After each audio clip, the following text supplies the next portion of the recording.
राष्ट्रपति द्रौपदी मुर्मू दोनों सदनों को संबोधित करते हुए कई बड़ी बातों का जिक्र उन्होंने किया, चाहे वो अर्थव्यवस्था हो या महिला सशक्तिकरण का जिक्र हो।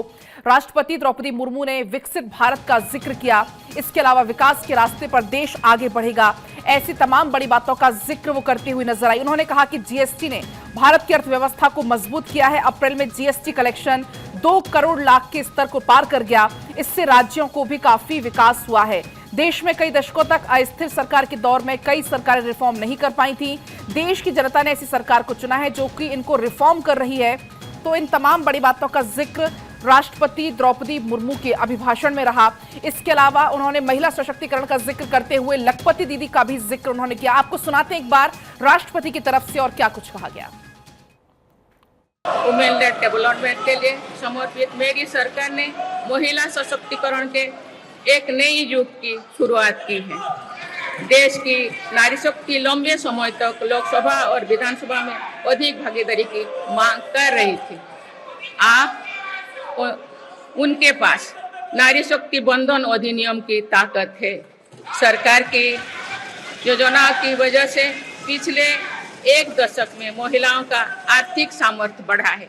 सरकार का प्रयास है कि महिलाओं का कौशल बढ़े, कमाई के साधन बढ़े और उनका सम्मान भी बढ़े। रिफॉर्म, परफॉर्म और ट्रांसफॉर्म के संकल्प ने आज भारत को दुनिया की सबसे तेजी से बढ़ने वाली अर्थव्यवस्था बना दिया है। 10 साल में भारत 11वें नंबर की अर्थव्यवस्था से ऊपर उठकर 5वें नंबर पर पहुंचा है। साल 2021 से लेकर साल 2024 के बीच भारत में औसतन 8% की रफ्तार से विकास किया है। आज भारत अकेले ही दुनिया की ग्रोथ में 15% का योगदान दे रही है। अब मेरी सरकार भारत को विश्व की 3रे नंबर की इकोनॉमी बनाने में जुटी हुई है। मेरी सरकार ने नॉर्थ ईस्ट के विकास के लिए 10 वर्षों में आवंटन में 4 गुना से अधिक की वृद्धि की है। सरकार इस क्षेत्र को एक्ट ईस्ट पॉलिसी के तहत स्ट्रेटेजिक गेटवेज बनाने के लिए काम कर रही है। नॉर्थ ईस्ट में हर तरह की कनेक्टिविटी का बढ़ाया जा रहा है। शिक्षा, स्वास्थ्य, पर्यटन, रोजगार, हर क्षेत्र में विकास कार्यों को आगे बढ़ाया जा रहा है। नॉर्थ ईस्ट में अशांत क्षेत्रों में तेज विकास करके चरणबद्ध तरीके से अवसर हटाने का काम भी जारी है। देश के हर क्षेत्र में विकास के ये नए आयाम भारत के भविष्य का उद्घोष कर रहे हैं। सरकार किसानों उत्पाद संघ, एफपीओ और फैक्स जैसे सरकारी संगठनों का एक बड़ा नेटवर्क बना रही है। छोटे किसानों की बड़ी समस्या भंडारण से जुड़े होती है। इसलिए मेरी सरकार ने सहकारिता क्षेत्र में दुनिया की सबसे बड़ी भंडारण योजना पर काम शुरू कर चुकी है।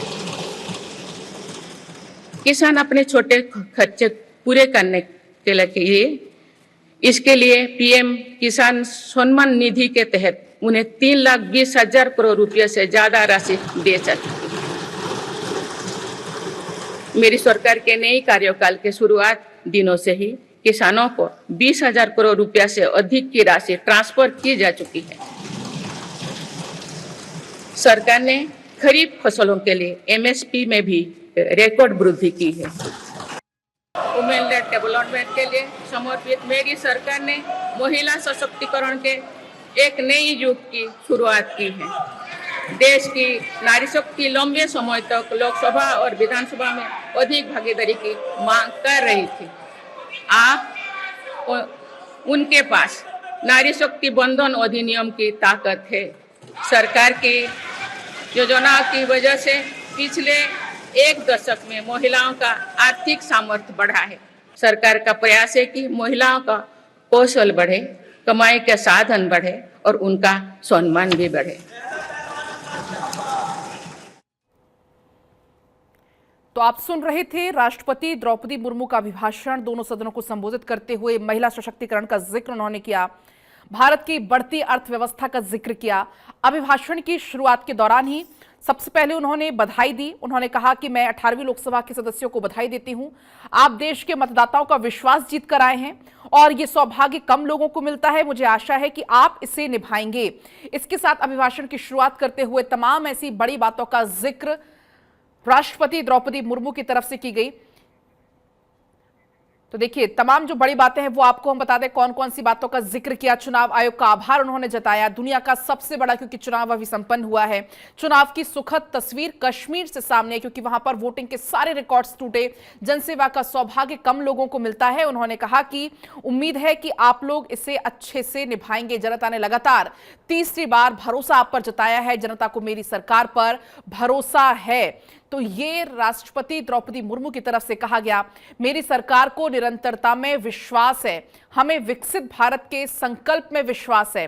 राष्ट्रपति के अभिभाषण की क्या कुछ बड़ी बातें रही वो आपको हम बता रहे हैं।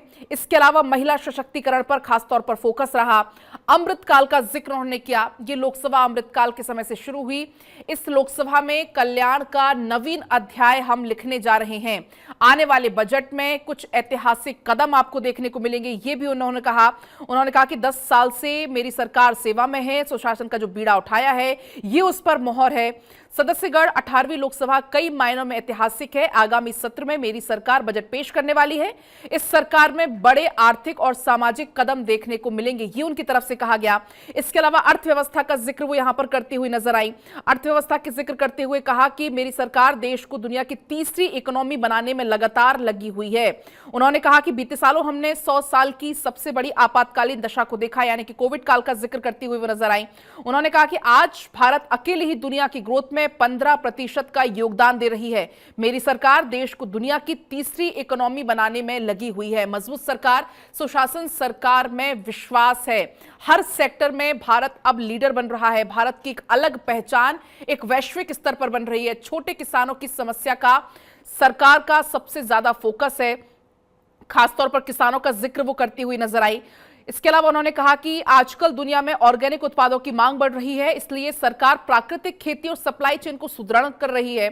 आज का भारत दुनिया को चुनौती देने नहीं बल्कि समाधान देने के लिए जाना जाता है। हम अनेक समाधान दे रहे हैं। हमारे मोटे अनाज की पहुंच दुनिया में हो रही है, इसके लिए भी अभियान लगातार चलाया जा रहा है। किसानों को ज्यादा से ज्यादा आत्मनिर्भर कैसे बनाया जाए, इसका जिक्र भी वो करती हुई नजर आई। इसके अलावा उन्होंने योग दिवस का भी जिक्र किया। उन्होंने कहा कि हाल ही में पूरी दुनिया ने योग दिवस मनाया। योग और आयुष को बढ़ावा देकर भारत एक स्वस्थ वातावरण प्रदान कर रहा है। आज भारत दूसरे देशों को प्रोत्साहित कर रहा है और आने वाला समय ग्रीन एरा है। मेरी सरकार इसके लिए हर जरूरी कदम उठा रही है। ग्रीन एनर्जी हो, ग्रीन मोबिलिटी हो, हर सेक्टर में काम लगातार जारी है और आज जो भारत है वो दुनिया को समाधान दे रहा है। हर समस्या का समाधान मेरे भारत के पास है, ये वो कहती हुई नजर आई। भारत की पहल पर इंटरनेशनल मिलेट डे बनाया गया। जो मोटे अनाज का जिक्र उन्होंने यहां पर किया। मोटे अनाज की कैसे अंतर्राष्ट्रीय स्तर पर पहचान बढ़ रही है उसका जिक्र उन्होंने किया। साथ ही ग्रीन एनर्जी का जिक्र करते हुए कहा कि ग्रीन एनर्जी हो, ग्रीन मोबिलिटी हो, हर सेक्टर में मेरी सरकार जरूरी कदम उठा रही है। साफ सुथरे शहर भारतवासियों का हक है।